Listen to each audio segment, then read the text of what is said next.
Hello everyone, I hope you're doing well. My name is Pramod Pandey, and in this lecture, we will talk about the accounting standard which is known as an IFRS 11.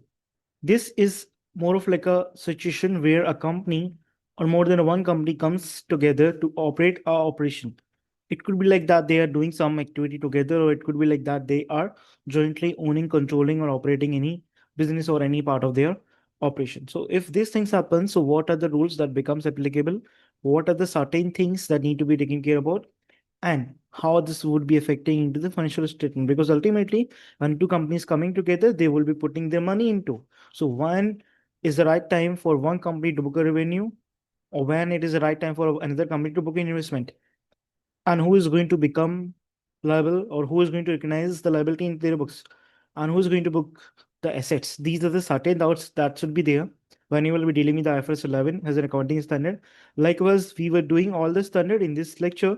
We will talk about the loophole of this IFRS 11. Then we'll go through the rules which are out there. Then we will see how this topic could be tested in your AAA requirement. Within that context area, we will start with the understanding of your IFRS 11.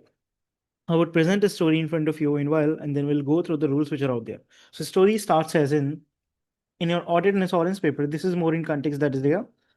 In your audit and insurance exam, you may see two companies working together.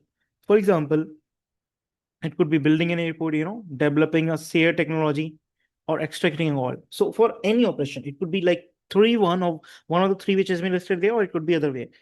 If any company who is working with another company with an objective or in an operation, this could be the realistic scenario, right? Now, the main concern area is that because ultimately both the companies would be putting the money, both the companies would be having the right and share in the business. They would be having the rights as over assets and liability as well, and they will be having a right to book the portion of the revenue. So this is all just need to be clarified. This is all just need to be discussed. Just because of all this, there's a standard that comes into place that is known as an IFRS 11. Okay. The examiner expects you to identify who controlled it, whether the control gave the right over the assets and liability and right over the net assets. So basically, the main concern area is that in this topic area, like I've been very vocal about, you will be asked from the examiner that who is going to control which portion of a part of a business or activity, and does the control mean right over the assets and liability and right over the net asset? These are the certain things that requiring clarification, that require an answer. So this standard is going to help with that. The classification determine how the arrangement is presented and audited. Again, because ultimately as an auditor, you need to know certain things, how things are going there. Suppose if you're going to check what is the value of the investment which is there into the financial statement, what are the asset which has been taken from that asset, that operation. So basically, ultimately, to check the financial statement, to do the audit, you must know what are the certain things or what are the operation of a company. That what becomes it and makes an important portion area to know if there would be any joint control over any operation. So if there would be any joint control in that case, or joint revenue in that case, you will be talking about that, and that will clarify what are the rights and responsibilities of each and every business would be having. It could be that two of the companies who are there having a joint arrangement, one of is your audit client. So you need to check their financial statement. When you would be checking their financial statement, you will be checking the portion that they should include from the joint arrangement. So this could only be known when you would be knowing about this IFRS 11, right? So the key definition is that IFRS 11 joint arrangement. It defines a joint arrangement where it is a contractual arrangement where two or more parties would be having a joint control. So a joint control over whatever the activity, whatever the operation, whatever the joint conduct they are doing. So joint arrangement is basically nothing but where it is a contractual arrangement where both parties would be coming together and they would be having a control on their operation. Is it clear? Now, joint control means decisions about relevant activities. Now, in an activity or operation, whatever you're doing, whatever the decisions which has to be taken, which are relevant to the activity, require unanimous consent of all the controlling party. So all the controlling parties, the party who are controlling, unanimous consent means 100%. So all the parties who are out there has to given their consent for any activity, for any decision that they have to make. Okay. If I would be saying that for joint arrangement, unanimous consent is necessary.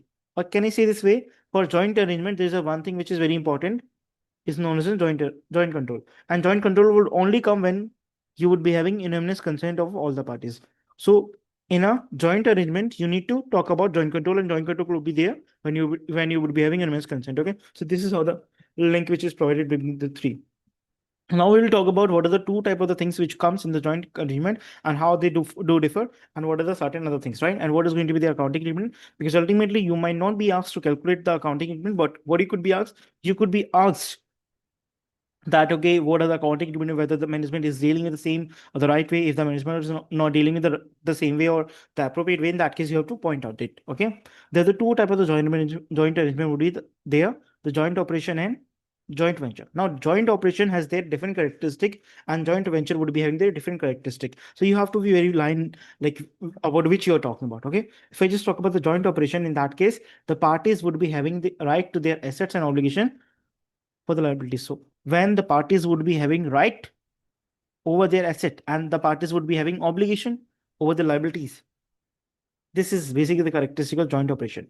Here there is a no separate legal entity. Suppose A is there, B is there, they are not creating any other company, but they are conducting an operation together.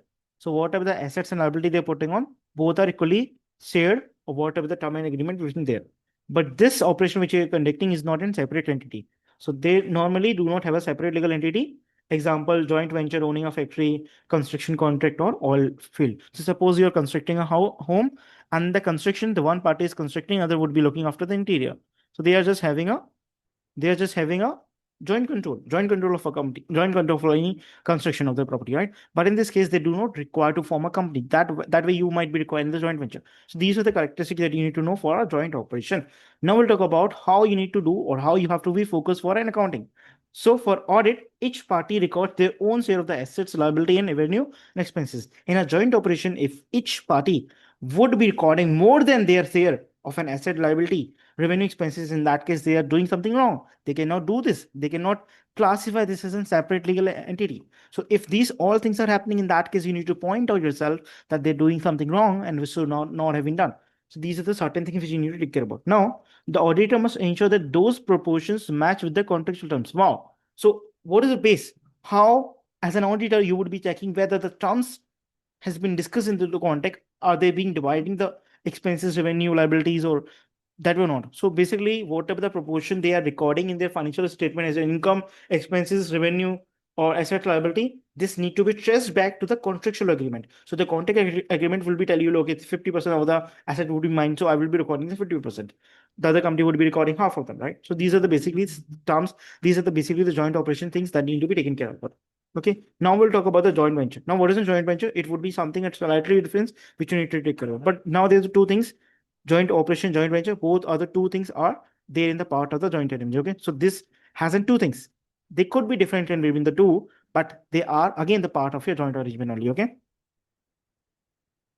If we just talk about the joint venture, in that case, the parties would be having to write off their net asset of the management. Wow.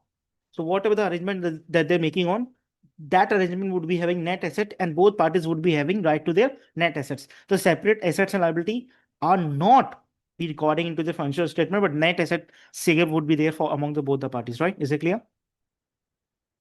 Done? You need to remember the differences because that will further lead you how an accounting should be done. So at first, as an auditor, you need to know what are the differences to do. And by the differences, you should be able to know what is the different accounting treatment.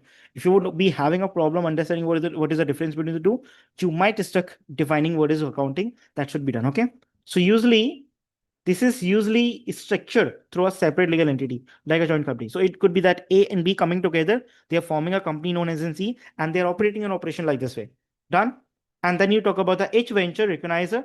Whatever the venture means, the parties A party and the B parties, each ventures recognize their investment and then they will account for it using the equity method under the ICA because they would be having a significant control on that. So if they would be having a significant control over there, in that case, that accounting should be done according to the ICA 28. That is an associate investment in associate, right? Is it clear? So what you will do in a joint operation, the parties would be having right to their assets and they will be having a right to their obligation to their liabilities. There will be no separate performance obligation, though there will be no separate legal entity, like example, jointly owning a factory, construction contract, and all these things, right? And then if I just talk about the accounting focus, so in this case, each party would be recording their own share assets, liability, revenue, expenses, and then auditor must ensure that those portions which are out there should match the contextual terms. If I just need to remind you of what was in joint control, in that case, the parties have a right to the net asset, not on their separate asset, right? Usually, this is more of a structure where you're creating a separate entity. Through separate entity, you're operating that operation, okay? And both of the parties are going to recognize it according to the ISA 28, right? Done. Then you talk about the focus. Ensure the classification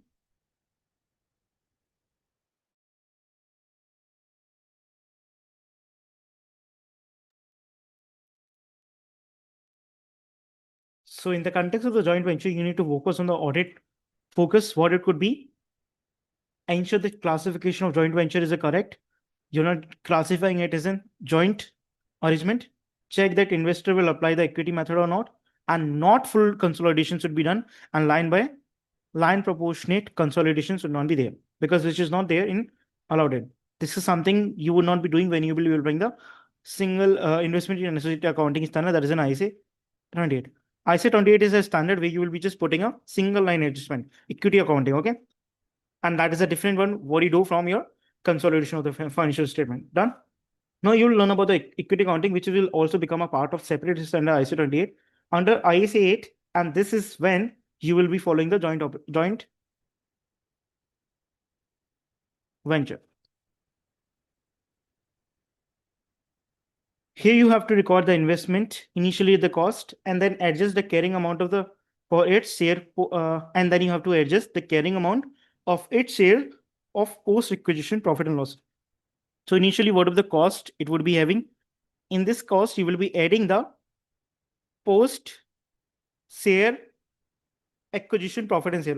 After acquiring the joint venture, whatever the profit share and loss share that belongs to you, you need to recognize that, okay? Then you talk about the how you have to stop recognizing when the control significant influence is. So when the time the control will transfer from you, or when you are not having any control, or your control becomes stops, that is the moment when you need to you cannot recognize the control over that investment, right? For audit, you have to ensure that, or as an auditor, you should verify that proper application of the equity method, which is in line with ISO 28, has been done. Then accurate calculation of the investor share, how the result has been done, and consistency. There should be consistency with the disclosures which are required by the ISA 12 and IFRS 12. Done. So these are the certain things that are there. Now, what are the certain things that could go wrong in a AAA paper? So it could be possible that they are incorrect classification. The management into the joint venture, but they're classifying it in joint venture, and then they're booking their own assets and liability. That is something wrong. So between the joint operation and joint venture, it could be that if that is going to happen, in that case, misstatement of the asset and liability could be there. Then you need to know that they are applying the wrong accounting method, because ultimately, if something has been done as a joint operation, you're dealing as a joint venture, and now you're applying the joint venture equity method at the place where this should be a simple accounting should have been done. In that case, this is something wrong. So using the consolidation instead of the equity accounting, they are not giving the disclosure. The management is not giving the disclosure, and you were not able to find it out. So you need to find out the disclosures, right, of the nature and the extent of the joint control and commitment. And again, for a joint arrangement, joint control is must. For a joint control, there should be an unanimous consent of all the parties.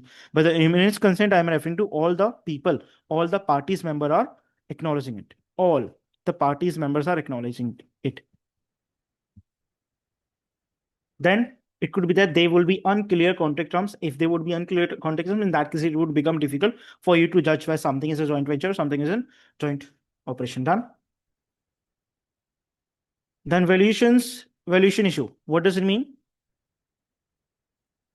Specifically, when measuring the investment in a joint venture under ISA 28.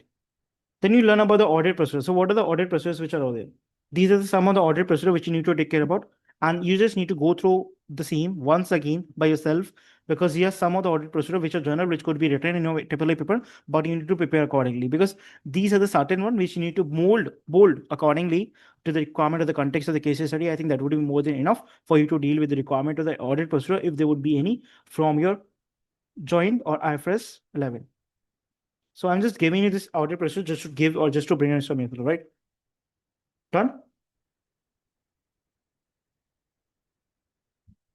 IFRS 11 ensure correct recognition and disclosure of joint controlled arrangements should be there. For AAA, the examiner want analytical application, identifying what is the risk of misclassification, if they would have any misclassification. So what is going to be the risk for that? What is going to be the accounting treatment in both of the different cases? And what are the audit evidence that you need to operate around the control, valuation, and disclosure? These are the certain things that what makes it very important, right? Is it clear? Now, again, we will be looking forward the last summary area, rights. They would be having a right into assets and liability. They would be having a right to net asset. Entity, usually usually a separate entity, usually means in general practice, right? Accounting, each party would be accounting for the share of the item. They would be equity method. For the key audit, there would be a misclassification and disclosure. And in this case, it could be misuse of equity method and valuation error. Disclosure focus, yes, that should be on the nature of joint control and asset involved. It should be summarized financial information, ownership, and method used. That is all what you need to know from the context of IFRS 11. With this note, your faculty Pramod Pandey will be taking signing from this lecture. Would like to meet you in the next one. Till then, take care. Have a good time. Bye bye.